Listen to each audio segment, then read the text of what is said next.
Thank you all for being here at the end of an extraordinary day. It's felt a great privilege for me personally today to be in a room with so much talent and so much energy. For me, the kind of embodiment of that is this gentleman sitting over here, Eitan Wertheimer. Eitan is both an entrepreneur and someone who has presided over a global company of great significance. He's a man who gets into the weeds and also gets into the books. He's a person who has been able to get under a car and fix it, and also a man who understood the importance of having a car museum at his campus so that everyone who works for him would feel inspired by design and art. A true revolutionary. I'm not going to give too much of his biography in the introduction because in some sense I feel like the conversation we have should begin with Eitan describing his own life and the evolution of his career without my putting a kind of Wikipedia version on it. I will say that when we first met back in '91, when I was just leaving a stint as the technology editor at the Harvard Business Review and becoming very interested in what seemed to me then a very promising technology future for Israel, Eitan stood out.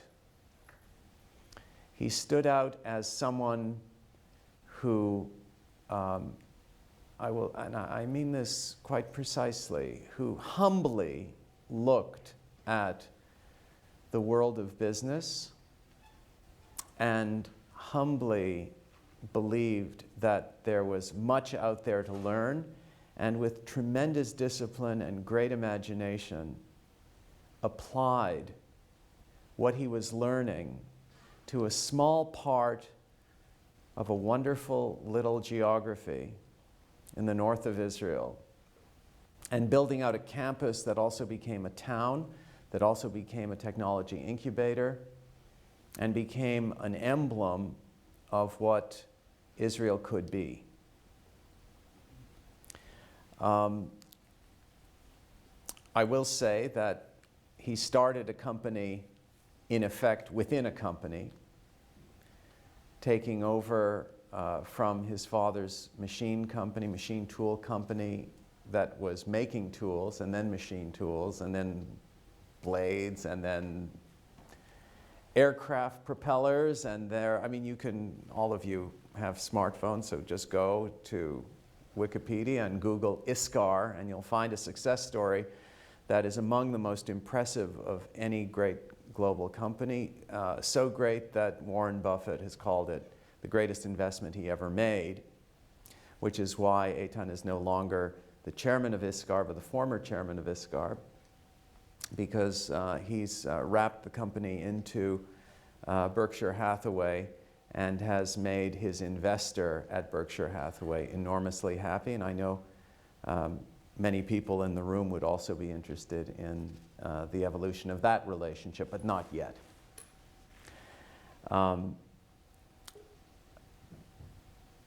You haven't lived until you visit ISCAR and Eitan gives you a VHS tape of a cutting tool cutting metal with musical accompaniment, with analogies to Rembrandt and Degas. And by the time this little 15-minute tape, which by the way I showed all my kids, by the time this little 15, 20-minute tape was finished, you thought to yourself, what a wonderful way to spend your life, cutting metal. Exactly. So, Eitan, I want to invite you really to tell your story in a systematic way that people can learn from. You were, in effect, an entrepreneur, even though you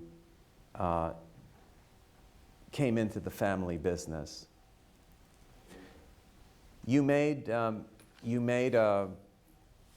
comment last night that every entrepreneur is angry at something or needs desperately to prove themselves. So, since no one's here but the two of us,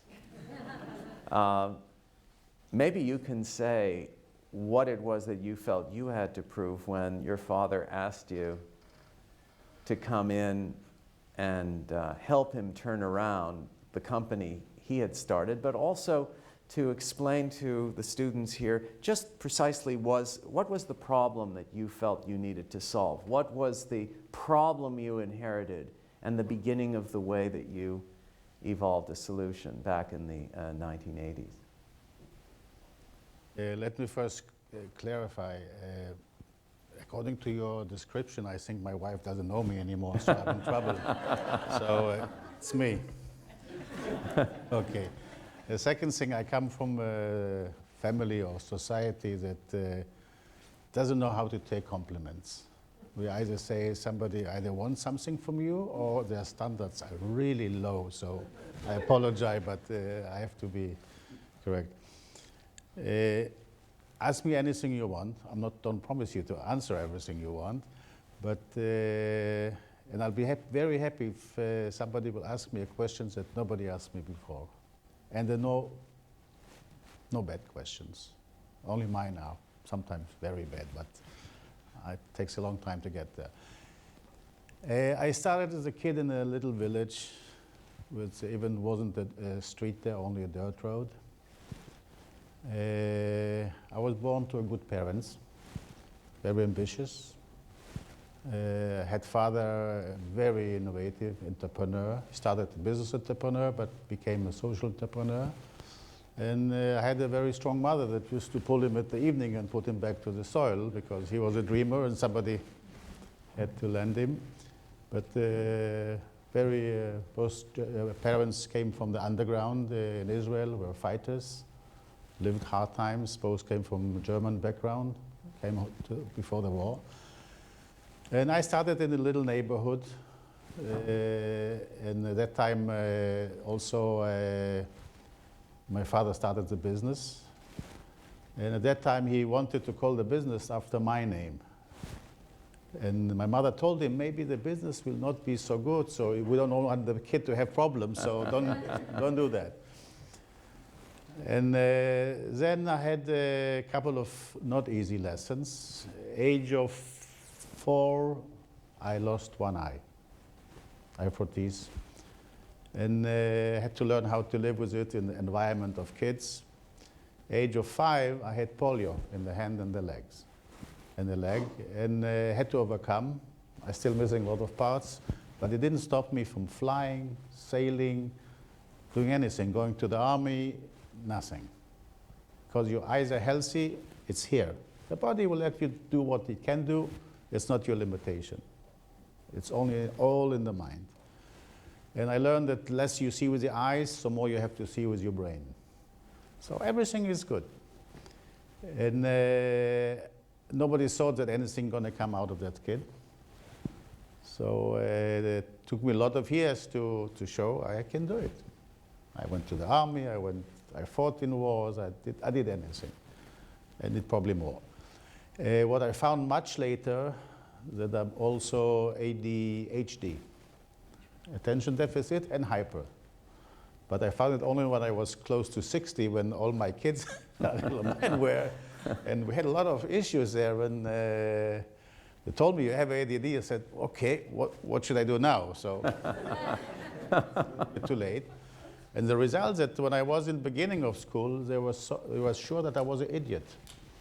And I was slowly convinced that I'm also not so good. But lucky I started reading books at the age of 4 and developing certain ability how to look for information, how to keep my inner world in a way. Age of 6, I had my first business. We had a carpenter across the street. We used to take little pieces, glue them together, go to the neighbor, get a candy. And had a good time. Later, I was with the whole other friends from class doing gardens, doing things. I worked already in the factory from age of 6, coming in summer, come for end of the year stock accounting, many things. Every time there was a big storm, you had to come help in the fixing the roof or like anybody. And we had a lot of worries because it works, it doesn't work, and all kind of things. And you learn to grow with the responsibility. Later, I left the house when I was 14. I was too independent, and I probably did a lot of troubles to my mother. She's not there, unfortunately. And I did the technical school next to the Technion, but I never finished the school. And I went through a couple of schools. I mean,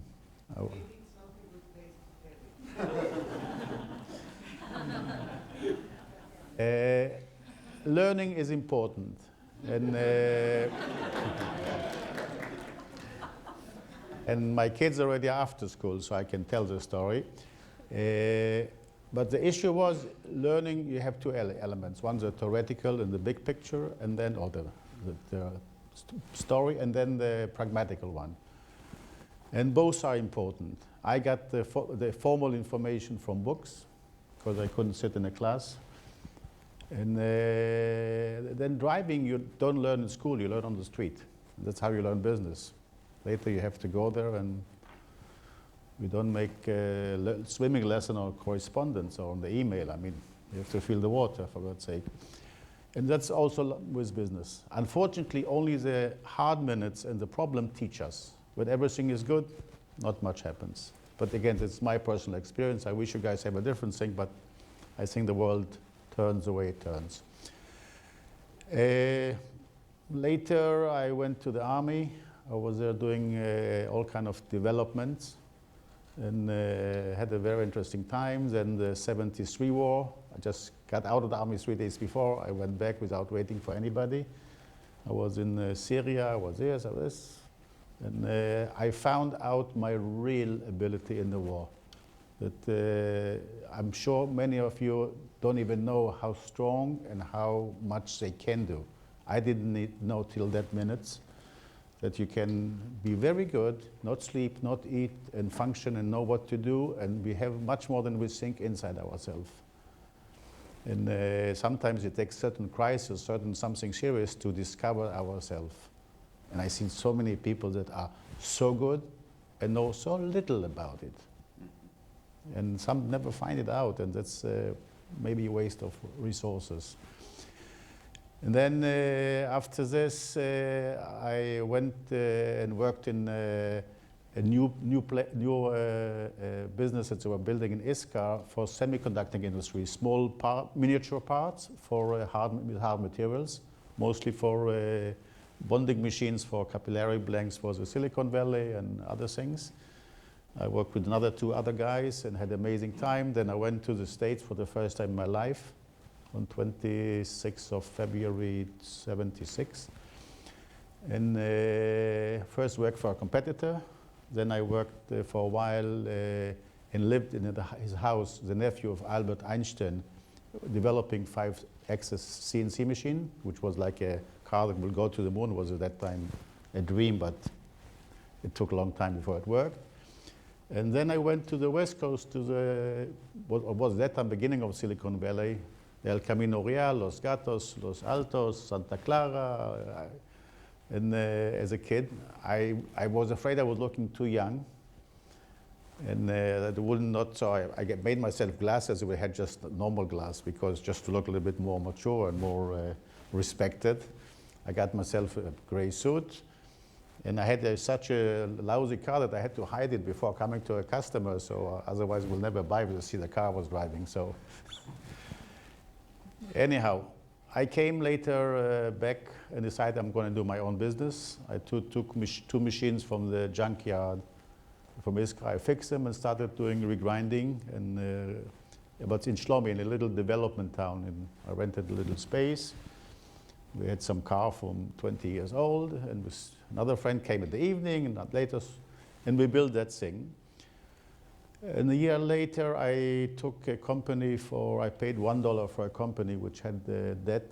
That was a licensee for some American company, of a company in Connecticut, all kind of stories for thread repair, helicoil. And a year later, I took another business also for $1. It was orthopedic things for hip replacement, more Gordon, for all kind of parts that you put in the body from stainless. I knew metal, I knew technology, and I knew what to do with that stories. And I also had background in powder metallurgy, so I felt the materials. And then I tried till it worked. And then... Eitan, just to be clear, these little companies you were forming, you were making one-off parts? No. One-off? Or no, you were making... Making production. Okay. Making production, we're making, starting export, we're doing... and then I took another company to turn around. It was a company for dental burrs, for dentistry, for a company in Boston. And I had a full plate, but I started to understand that I don't really know what to do with it. I'm not really successful there. And I hardly made it every month to pay the salary and all the stuff. And then when I was the first time in America working for the competitor, I decided to see if I can learn quickly how to do things. And I wrote a letter to Harvard Business School. And they told me, no, you're not qualified. I said, must be a good place. Sounds good. Nobody said me no before. It sounds like the right thing. So I had to go there. Of course. And I went in 1981 to the first time at Harvard. And for 3 months, I was afraid as hell that I don't know English. I will look like a fool. Business, I never had any formals. But I had the greatest time in life and enjoyed a lot. I came back home and started fixing all my stupidity from the earlier stage, making new mistakes. And at Harvard, I had a very interesting interaction. The first case we had was Benihana restaurants. And what I learned in that thing that really got me was that Mr. Rocky, he was doing 61% profit before tax. And I said to myself, wow, if that guy can make 61% profit on turnover before tax with a dead fish, why can't you do it with a piece of metal? I mean, it's customers, it's materials, it's do something better. And I came home, and I managed to bring any company I ever touched in my little things above 50%. Not by getting a better price from the customer, just learning slowly how to be more effective, more efficient. I did it for some time, and then I already sold some of the turnarounds and got my first time. I had money for a change and not only debts. And I started looking in the States. I was talking to the Teledyne people, the single people, to look for if they have an interesting turnaround. And then my father called me and told me, listen, in Iskra we have the factory that has 70% of the production. It's not moving, it's not working good. Would you mind coming over and try to fix it? I looked at it for 2 days. I told him, listen, I need 1 year. I'll multiply the production, I'll organize the things, but then I want to work with timetable and then go further. What year was this? It's exactly in 1982. I spoke with him in April. Then there was another Lebanon war, so I went to Lebanon for 2 months. I came back. I started in end of June. By December, I fixed everything with double production. We put control system. What was the problem you found there that you needed to solve? What was the most salient problem that you saw when you were putting targets, getting the hearts and the souls to the same direction. Just get the people It's old stories of leadership, come from I to we. There were a lot of I's and not we's. And getting everybody to crystallizing people. And then you had system, reporting system, and should you know where you are. We started reporting to ourselves every day, had an early meeting. We started a lot of social things to get the relations. Every Thursday, the first Thursday after the end of the month, we go to somebody's house, make on the barbecue and talk and schmooze and drink and have a, we just had to crystallize ourselves and get other things. Then we tried all kinds of things. We tried even Japanese gymnastic and it didn't work. So we just were running and enjoying. And there were two guys that I had to help them to find another job. One guy, I remember there was an important lesson. He came, I saw that every time he had was a night shift, we were losing a whole shipment there in the furnaces. And it was a nice guy from Argentina, but something, every time on his shift, we were losing there big times. So I came at 4 o'clock in the night, I sat with him, and I found out he was a bean counter by profession. He didn't like his job. The job didn't like him. And by 7 o'clock, I helped him to go home and find him a job where in his profession, in his thing, and I was thankful and he was thankful, so it was... When you say the furnaces, help people understand what the product was and something about the process technologies that you were trying to get your hands around. We basically, if you guys, people imagine a second that you dripped on the table with a candle, the wax. What do you do when you have a wax on the table from a candle? You scratch it, right? So this is a cutting tool. You have a cutting speed, you have a cutting corner which has to be harder than the material you scratch, and you need the finger to carry it. If it's standing and the material moving, it's called a lathe. If this moves like this, it's called milling. If it goes like this, it's called drilling. That's the whole story. So we make nails and fingers, but we have to scratch metal. That's how we have to do very complex stories. If you make aeroplane, you make a washing machine, you make a mold for Coca-Cola, you make anything around us, you need some metal part. That's what we make. But we sell some part for $20 that gets on a machine which costs $500,000 to $1 million, and this nail will decide if this machine going to work 100% efficient or 140% efficient. So we are very critical, so a lot of pressure to make this all the time better and better and better. And it's made from very complex materials. It's high temperature, high vacuum materials. It's a lot of technology. And it took us a long time also to come from art to science in that area. And that means making a lot of mistakes. Then I finished, 82 finished, things run, reporting, I put people, managers, everything worked. And then I went to China, and then I get had to do tours. I had to go with motorcycle. I mean, I was a wild kid. And then I get a telephone that my father had a very severe accident, and nobody knows if he's okay or not okay. So I rushed back, and I found that he's in the hospital, and nobody knows really what's going to happen. He had a very severe concussion. A couple of months we didn't know. So the whole story fell on me. And I had to find very quickly my hands and legs to run the whole organization and the blade factory and many other things. Rose Garden beginning. It was a lot of stuff. And I had to find my legs very fast. Your sales in those years were what? $1 million and something. $1 million per month. Per month. Okay, so it was under 50 million a year. Oh. Way beyond.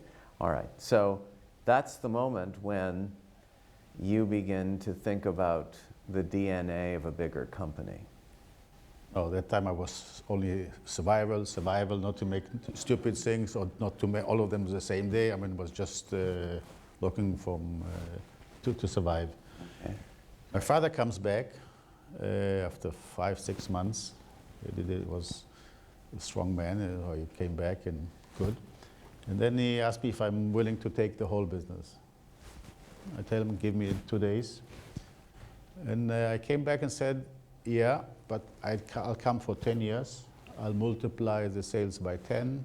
I'll multiply the profits by 20. And don't help me, don't disturb me. If I'm no good, you can kick me out. I have no problem. I don't know what to do, but I want to have timetable.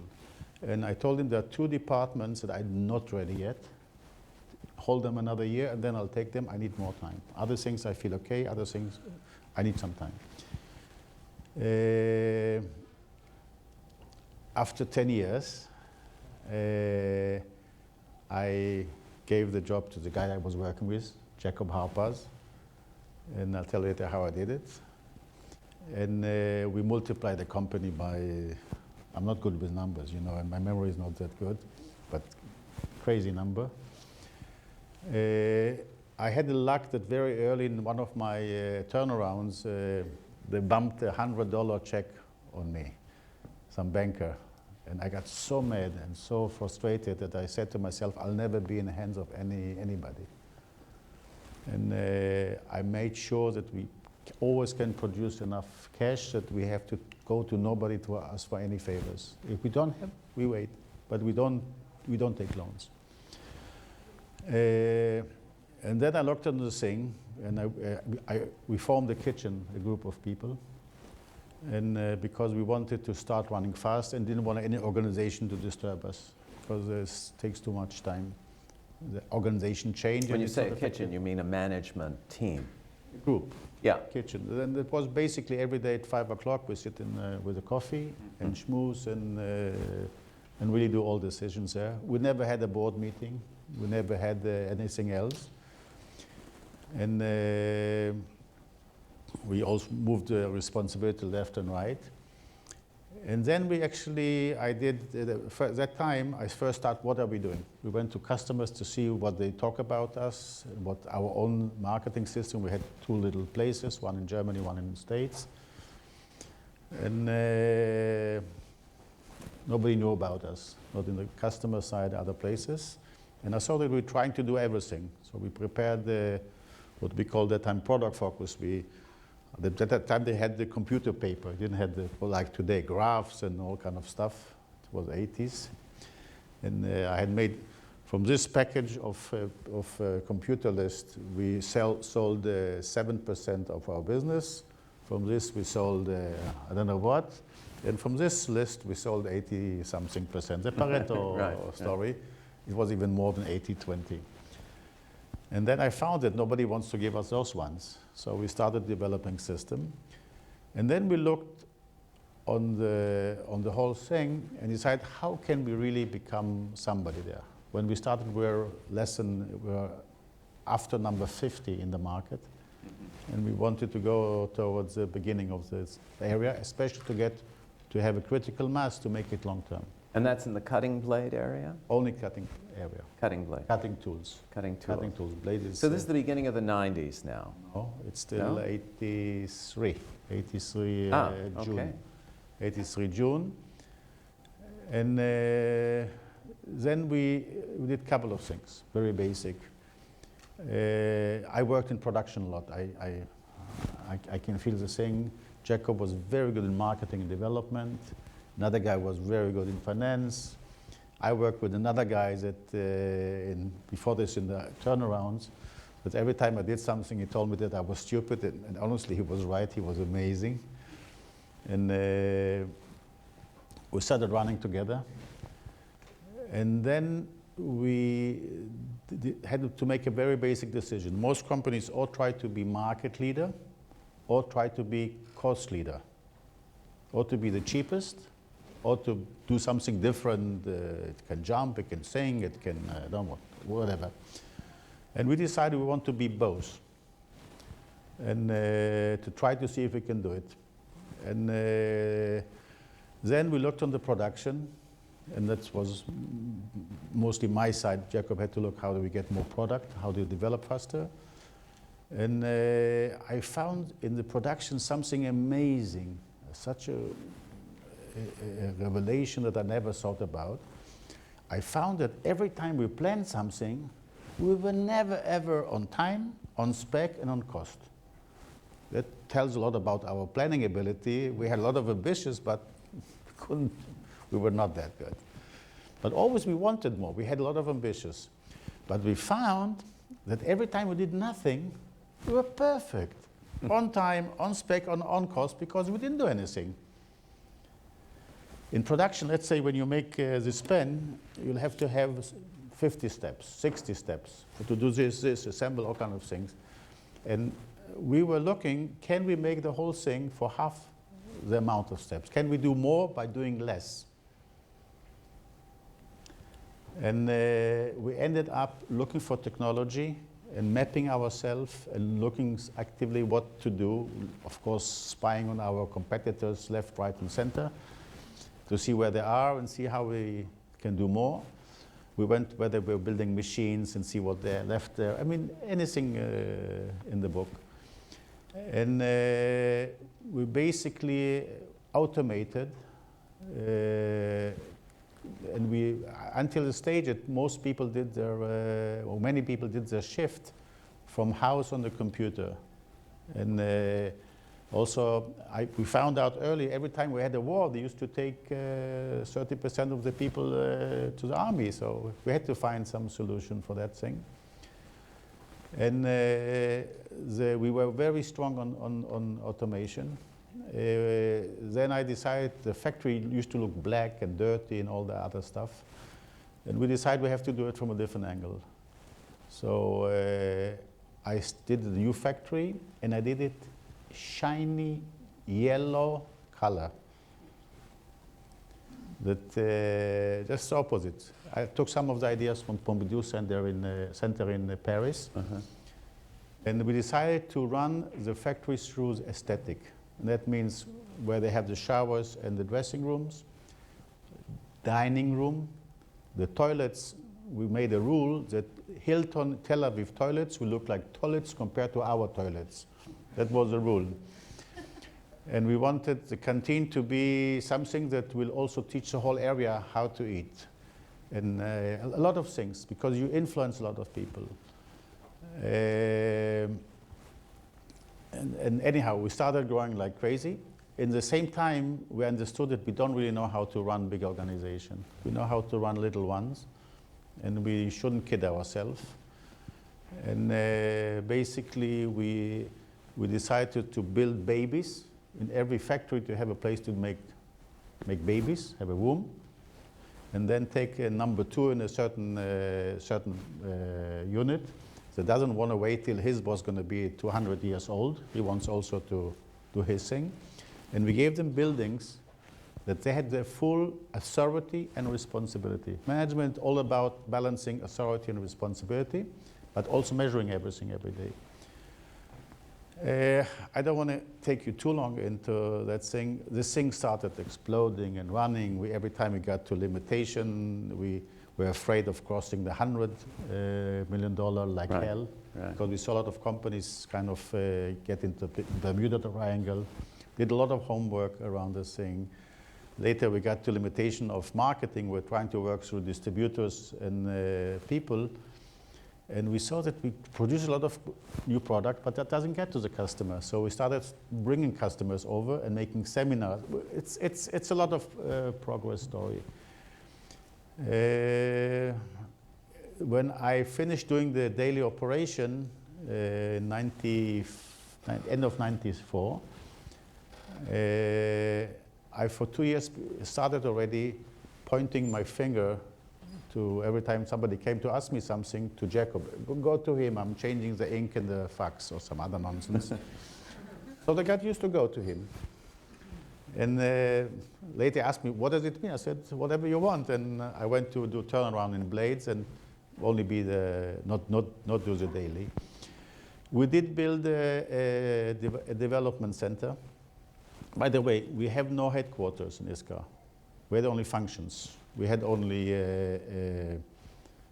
making, marketing and selling, and preparing tomorrow, what other people call, but also preparing tomorrow had deadlines.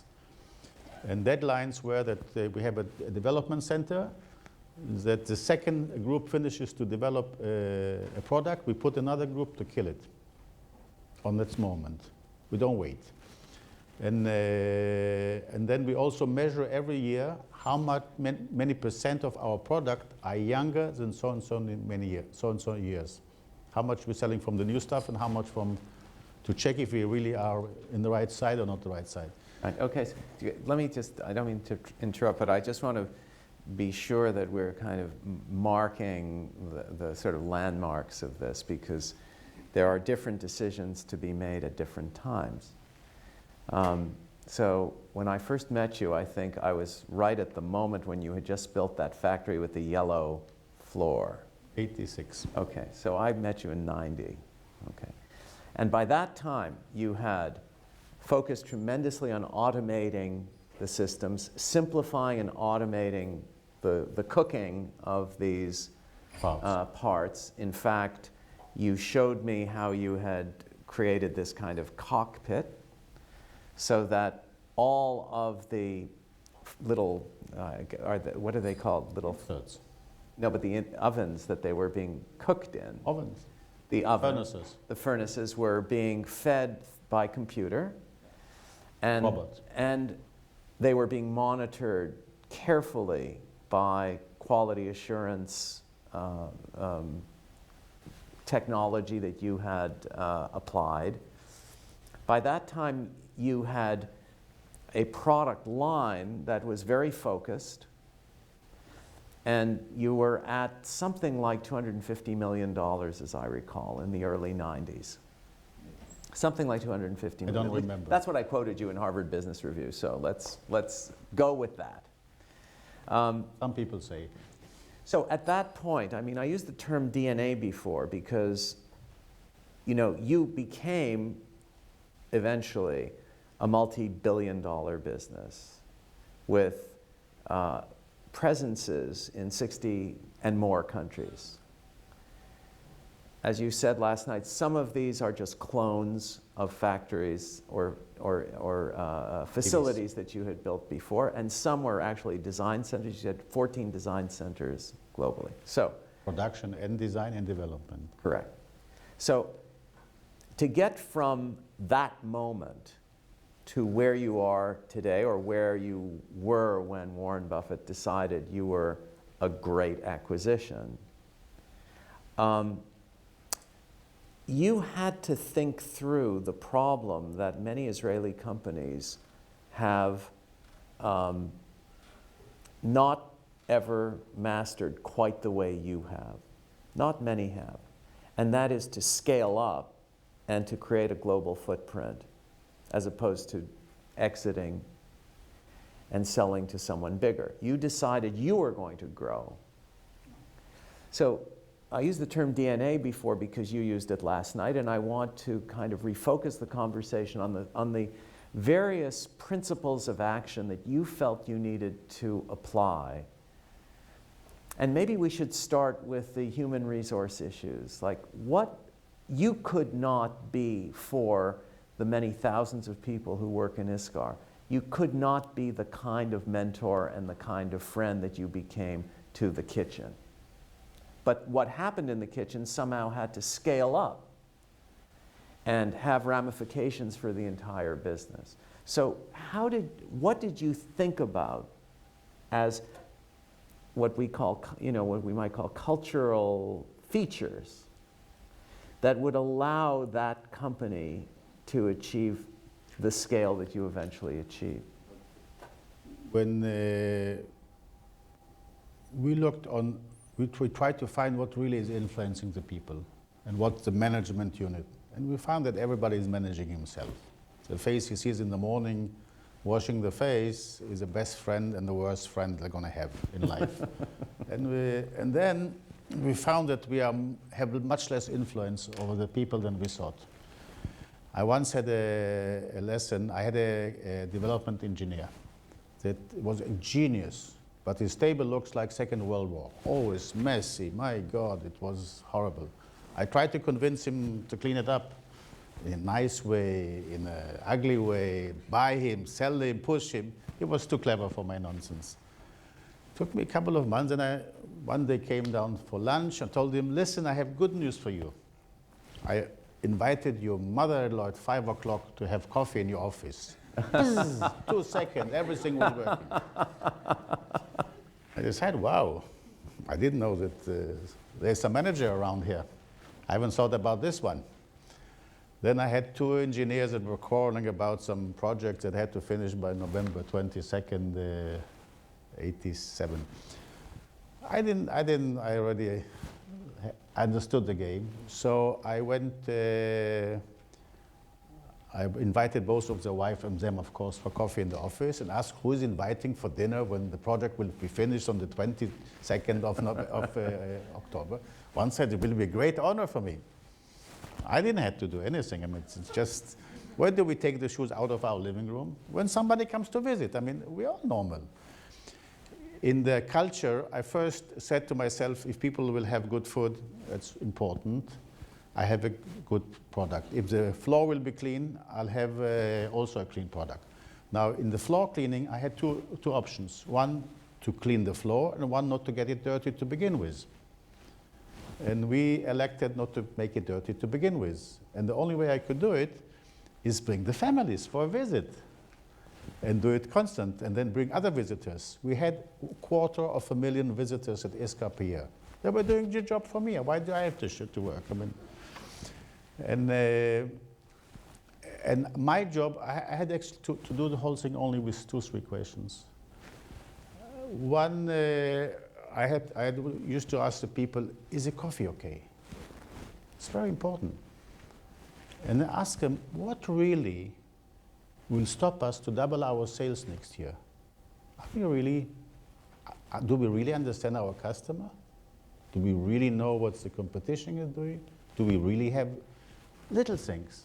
But always, I was repeating the same nonsense all the time. And then, again, not every day, I cannot do it every day. We used to, the other question is, when is the last time in your life you did something for the first time in your life? I mean, I don't have the answer, but let's think from the beginning.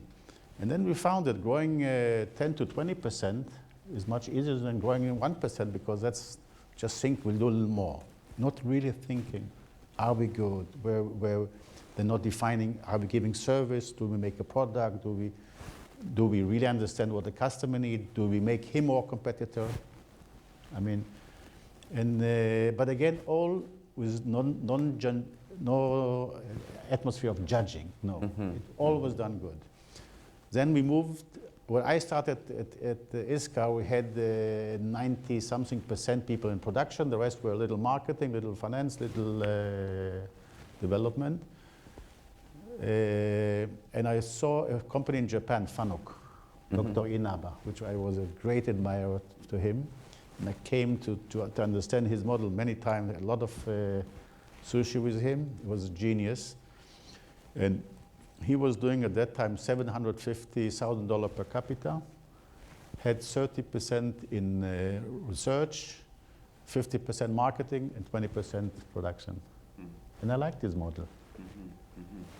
I never got all the way down there, but very close. And he survived already 3 very major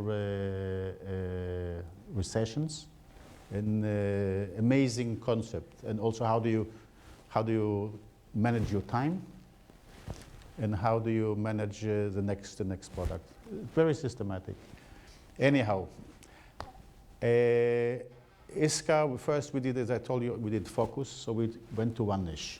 And then we had to go to many countries, so we started this. Once we had one niche, more countries, we started putting the second niche.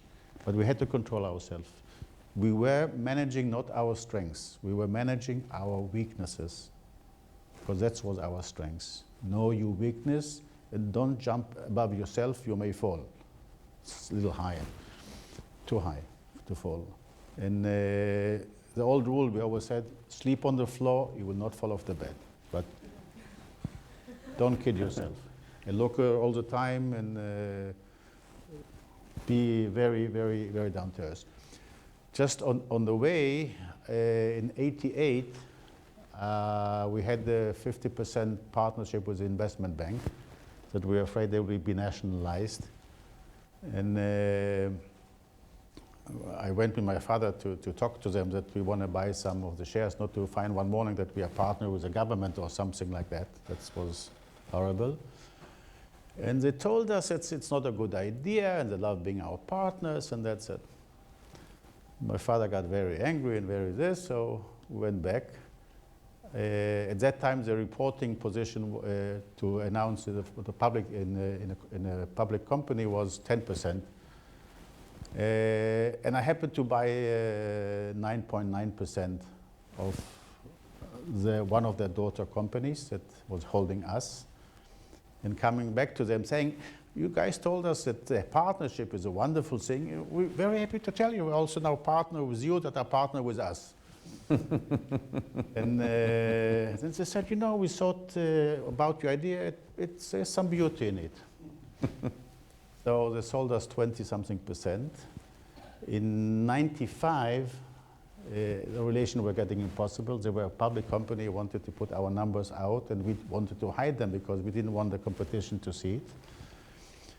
And I took them to court saying, I'm a private company, and they are a public company, and it's hurting the main business. And we were in court, winning, losing, till the court told me you have to report. I said, okay. So I went with a company and I bought their holding company. And then they came to ask me for a report. I said, fine, give me your report first so I can give you my report. So we made a loop. And it was, so we ended up buying their part. Did you follow that? Yes, yes. Eitan, one last question before I open it to the floor, because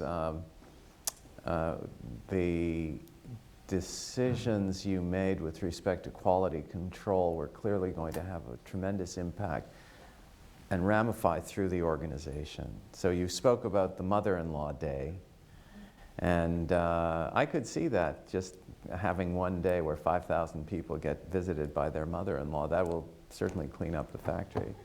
But I'm... Do it often. Huh? Do it often. Right.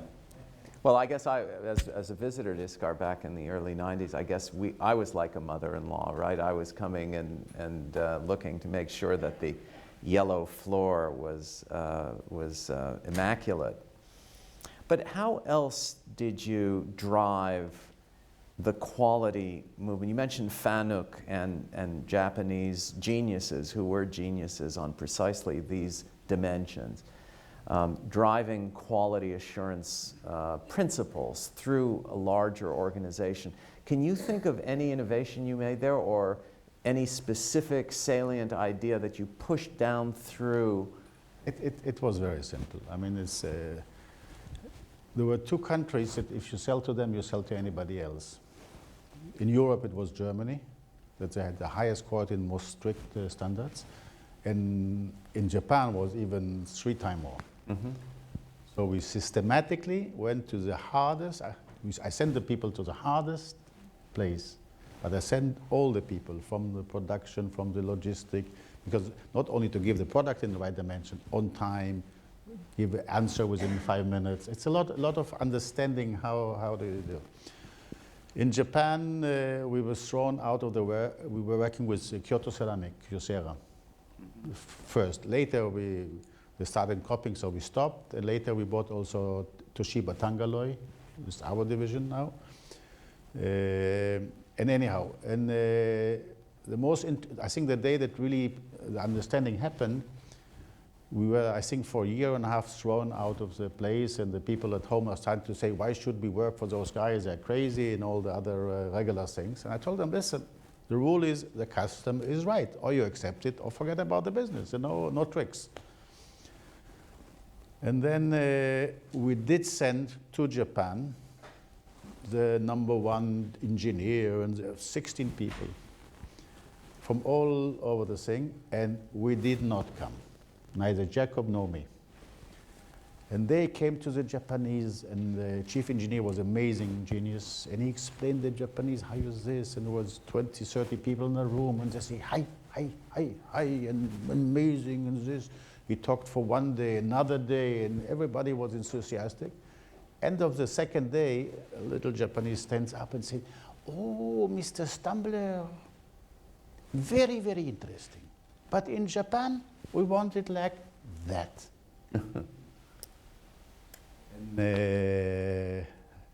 And then they understood, oh, they do what the Japanese want, or forget it.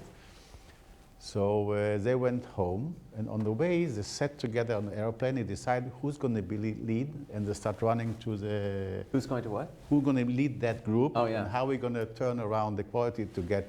Once you could do the Japanese, everything was piece of cake. Another thing we did, we learned how to put in development a development engineer, production engineer, and quality engineer to build it into the process. Together. If they have fight, do it now, don't do it later. Right, right. Then another thing was very important. We used to send a lot of people to see exhibitions, but not only the engineers or the salespeople, people from the floor. The most important guy that we used to send aeroplane load to Hanover in Germany or Milan or Paris, so they see what's the competition doing, where we are good, where we're not. We never explain. Send somebody to the problem. Don't intermediate. I don't have to explain. Somebody has to see it by himself. We used to send the most important people, that were the cleaning people on the floor. And we send them with the engineer on those airplane, and the engineer will take them and show us where we're good, where we failed, what the competition is doing. And then when they come home, those guys are the most important one, because they don't work on a machine or in an office one place. They go between all the people. And they come to the guy and said, wow, I've seen the company. If you don't make it, we'll be... They did an amazing job. We just have to understand this story. So we have to use the problems. We basically had to make a decision, do we want to solve problems, or we want to look for solutions that have no problem and use them? Right. It's a way of thinking. We have about a quarter of an hour, I think, for questions, comments. If I can start where you're looking for, you asked me before about how I got to Warren Buffett. I send him a page and quarter telling who we are, what we're doing, what we're looking for, and why we are interested to see if our story fits to his story and the type of family of businesses. And I also wanted to know what the process was in your decision to sell your company first. We were extremely successful. We still are today. The company, also when I'm gone, is very successful. That's the most important thing. That it has life on its own, and I was getting family business is a complex story. And I decided not to bring it to the next generation, the headache, because later it will be almost impossible to get out. It's going to be very complex. And I saw the complexity already where we are. I was a second generation. My father started, did an amazing job. I ran it to the sky. Jacob came and ran it to the moon, and amazing story. And I was afraid there's not going to be any customer for that size of business. It was getting too big, and it was very fast. So it was from too good. I came to Warren. By the way, he sent me emails through Debbie, which she works only half-time. He can't afford a full-time secretary. And he told me in the email, said, listen, it looked like an amazing company. I love to talk about amazing companies. Do you happen to be around Omaha sometime? I said, sure, Monday morning at 9 o'clock. He said, okay. And then we came, 4 of us.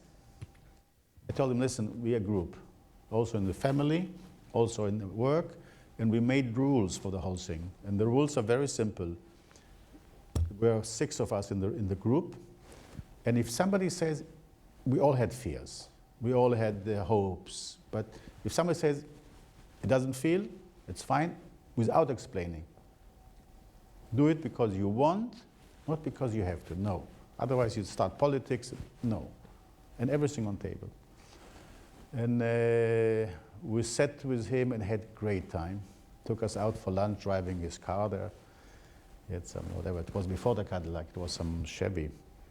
We had with him some steak, dead meats, some puree or whatever. And later when we finished, he asked us, would you mind talking to my partner, to Charlie?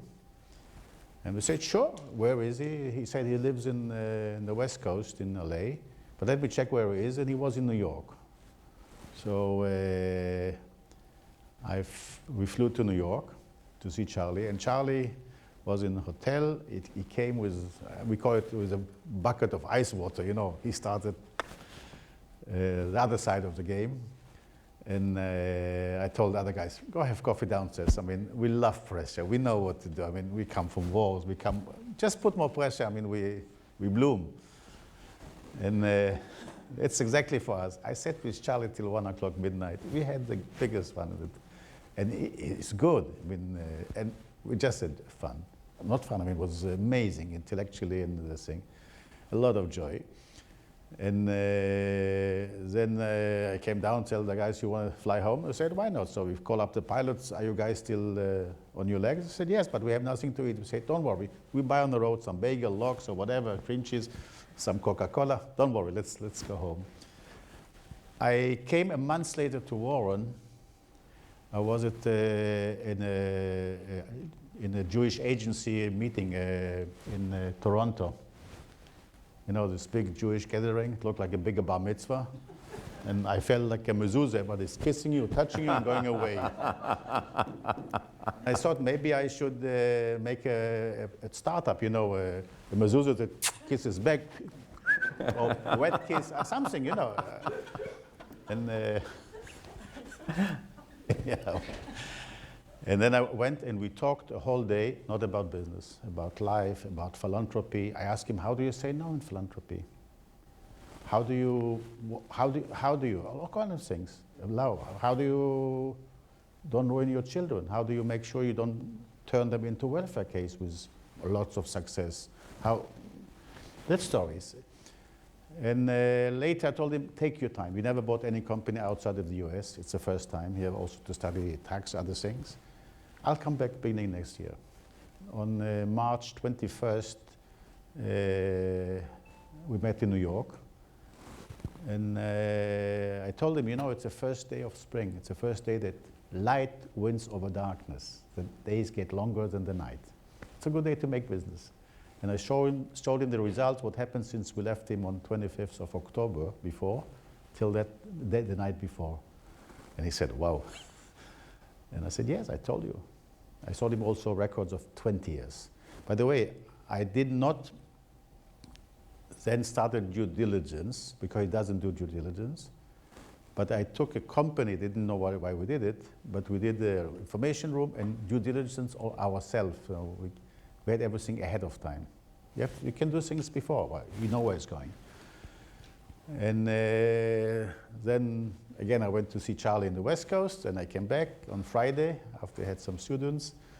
We had a little chat, signaling the numbers. We decided next morning to meet at 9 o'clock after he goes to the barber.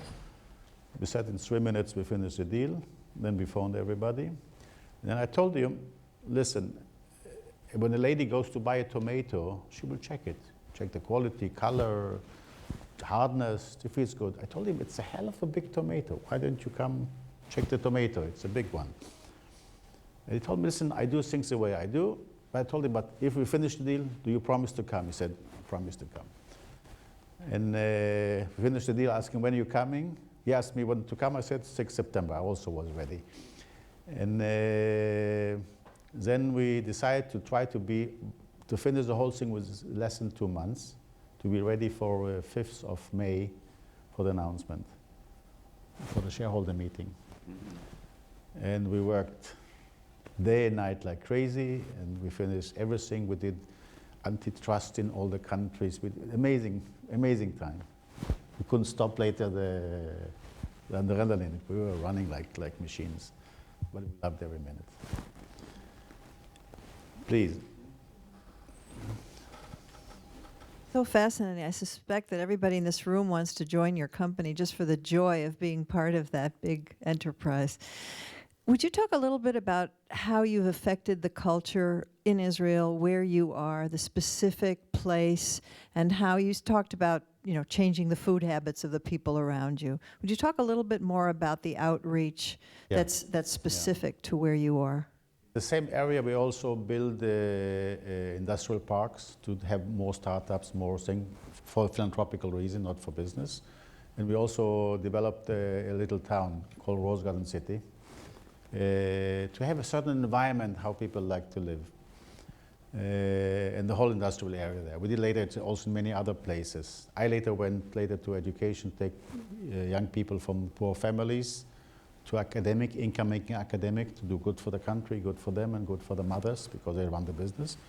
And I have over 40,000 in that program, and did later micro banking to help more businesses grow, so there are more places to work, and other things. But again, other things I don't remember.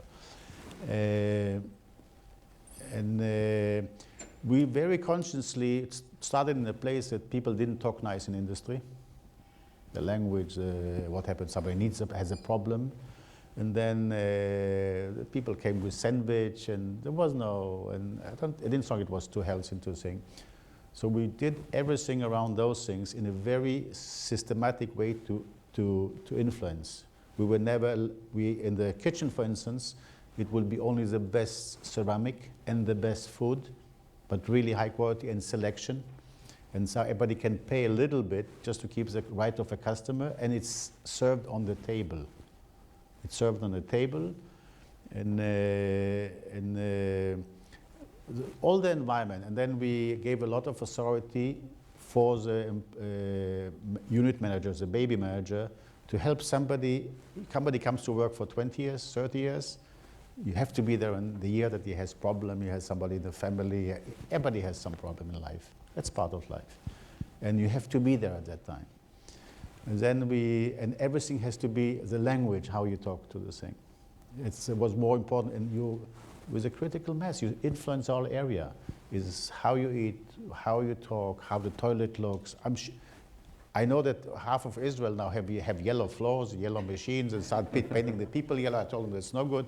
But it's by the way, when we did the yellow floors, the first unit, all the management meeting, we were making them sitting on the floor, because I wanted, if the floor not clean, they take the evidence back home to the wife, and they ask, hey, what happened? I don't have to do work. I have to just make things happen. A job of a manager is not to disturb, not to really work. That's the real job. Since you're too modest to say this, I want to emphasize that anyone who comes to Gan Vradim, who comes to the town around Iskar, is going to be a little bit taken aback by the housing stock that was little by little put up around this campus. It's very common in Israeli industrial history for flats to be put up, for apartment blocks to be put up around where the factories are, or factories would move to where apartment blocks were put up by government initiative or Jewish agency initiative. This town grew into what looks like really a quite lovely, I'd even say elite suburb of private family homes. And it was understood that to be affiliated with Iskar meant you were part of a community in which you were... Many other factories. Many other factories. Actually, many other factories moved into Tefen as well. One a factory town. That's right. Correct. Yago, and then here, just start with Yago. Practical question. You're talking about customer retention and acquisition of how you educated your customers by inviting them for seminars there at Tefen. How did you handle that? Did they pay for any of the seminars, or was that a marketing expense that you adopted as part of your strategy? Every company has a different policy and in different timing. Let's say Volkswagen or Mercedes or GM or whatever, Some we pay everything ourselves, some don't mind if you pay the flight or only that. It depends on the company thing. But we did something very different. Our job was to show people how they can be more efficient by 10, 20% more in their business. Our job is to help them to be more competitive. Everybody is busy to be more competitive. That's our job. That's our product, to help this thing. And but we work very hard, and we had 2 systems or 3 systems. One, we had a room like this, smaller one. No, actually not smaller one. That we copied from Harvard. I took from Aldrich, a drawing from Le Point. And we're doing the batch story, but again, hour and quarter, the same rules. And then we have for when people are sometimes shy and don't want to ask a question before such a big group, we had the schmooze place. We had a little place for coffee. It's the most nature thing when 4 or 5 friends sit and start gossiping. I mean, that's the most. But we had on every table an expert for something. So somebody want to ask, by the way, I didn't want to do it here, and you could do it. So we had the thing. And then we worked them very hard, and then take them for 2 days of touristic. But we told them, we'll work from morning till evening. And then we use the time, and you have time to see as well. You come from a long place, long way. We want to use your time to the best. Brilliant. Just curious what kind of cars you collect. Oh, it was a mistake. I wanted to impress my mother-in-law. I took anything that was on Israel roads, or a lot of things. And I was fascinated by the combination of aesthetic. Everybody had a car that his uncle had, you know, up here.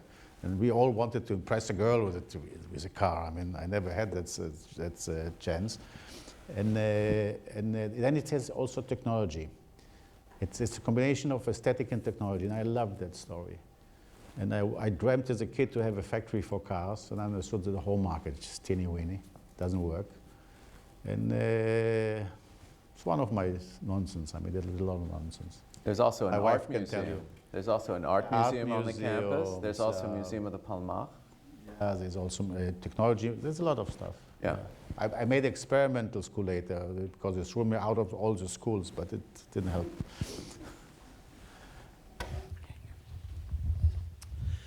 Eitan, thank you for a wonderful presentation. We're closing out a conference now on entrepreneurs in Israel.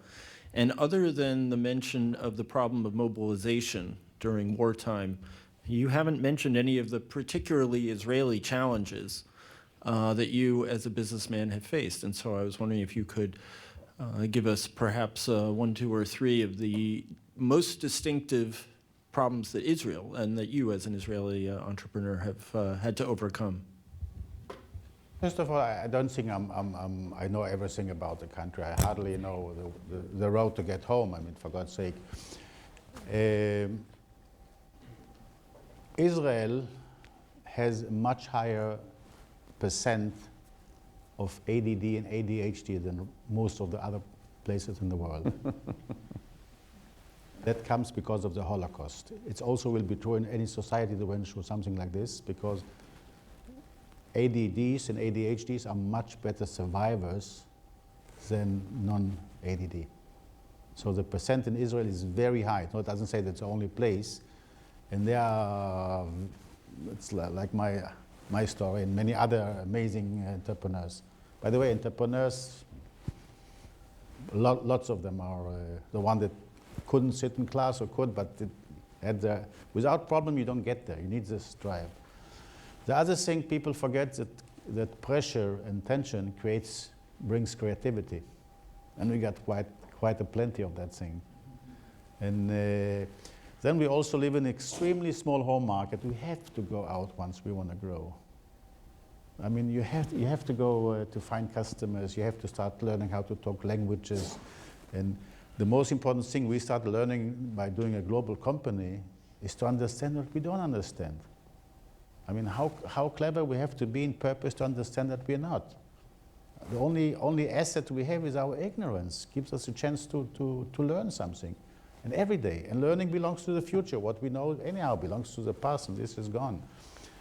And Israel has this nervousness, and everybody wants to make success, so the hunger is there. And it's happening. It's happening. I have people. I used to be in I once did the mistake of trying to get into startups. I did 40 or something of those. But I did the biggest mistake. I looked for technology, not for the people, which was a huge mistake. So I'm saying I'm a little more clever. It means I lost money, but never mind. We had problem, let's say, with the Arab boycott for a while.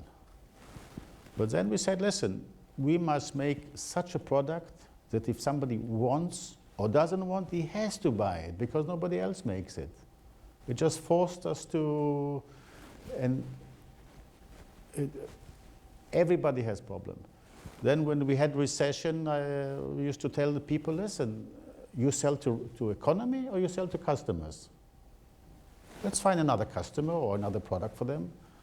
And then when there was big recessions, we used to use recessions. It was the best growing time because all our it's like in the car race and rain comes. What do? You go faster, you go the same speed, or you go on the brake. And we use the time. I mean, everybody else running to the brake. No. We used to get huge chunks of market share at those periods. But you have to know, you had the factory, you had already, also in 2008, we fired nobody. We kept all the people, we reduced things, and we have continuation of know-how. It's a lot of rules to that thing. So Israel is like any place for us. Everybody has good things and bad things. If you understand your customers, if you see your people and are with them, understand them to a certain degree, it's not a perfect world. It doesn't matter. It's as long as we have a road and some coffee, someone brings the coffee, it's fine. Well, that seems like a perfect place to stop, except for that hand that just went up. If you can make it short, I don't want you to be disappointed. Yeah, go ahead. So I wanted to know, how did you view the role of HR in your company? Because you view the role of human resources in your company. You talked a lot about the clean floors and having the feeling of a clean product and a good product, etc. Gabi, the HR division or? In general. You see them as partners, you use them with their part of your senior management team? No, I don't see them as partners, I see them as managers. They run the business. The whole idea with people was that we don't want to say, oh, they told us you're good or not good. We want the people to make decisions. If they're running 10 people, 20 people, they make the decision. So when for instance, when we were doing salaries, we wanted to do everything in one day. A lot of places, they do it in 3 months, 4 months. People talk forever, do politics, push and pull, and half the production is out. It costs much more money. You can give everybody 5% more and forget about the nonsense. You follow me? And then my job, I reversed it. They thought I have to be the guy to sit and say not too much money. No, I said, stay competitive, but I pushed. And they started, you can reverse this thing, but give the people the authority and the responsibility. You follow me? And a lot of things you can do the other way around, but it must be with a good heart, and it works. And just, you have to take a big problem, divide it to small problems. If I did everything centralized, I had to find some Albert Einstein that could handle it. And I could either find Albert Einstein or reduce the problem that everybody could run it. And I had to take a big problem, make small problems, but just flow them. And then our job as managers was not to disturb the people. And if somebody comes to ask me if I'm good or not good, I say, listen, if they buy next year twice from your product, double, that makes a lot of sense. I used to have people that came with new ideas, development guys. And if that was the first time they came, I used to step on them, to kill them, I was horrible. If they didn't come back in an hour, back to me and say, listen, I'll show you how it's working, I don't care. Ideas a lot of people have, but you need the fire. That's only the first time. But we're in a place that people have a lot of chance to grow. What I used to measure, how many first kids go first time to Kita Aleph to first class to understand where we are. We did manage age trees. We did also checked how many people bring their nephew or somebody from the family to work, because all what they say is not important. What they'll do is talks. It's an old rule. What we say doesn't mean anything. What we'll do, we'll talk. And then we talked. It's a lot of little things, but let people be the ones. They live with those guys, and they should decide about them. Well, That's 90% of the story. As a manager of this conversation, nothing would make me happier than just let you continue and do your thing. But unfortunately, we have to call this session and this day to an end. I'm very grateful to those of you who've stayed for much of this conference, and for those of you who've had the privilege of hearing Eitan and coming at this time in the afternoon. I think I'm going to ask Dan, who's the convener of the conference, to say a last word. But first, I'd like to very gratefully thank Eitan for making the trip here and for giving us such a wonderful session.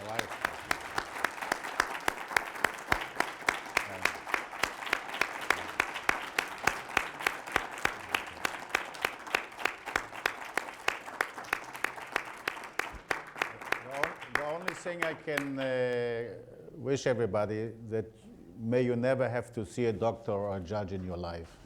That's the only thing I can.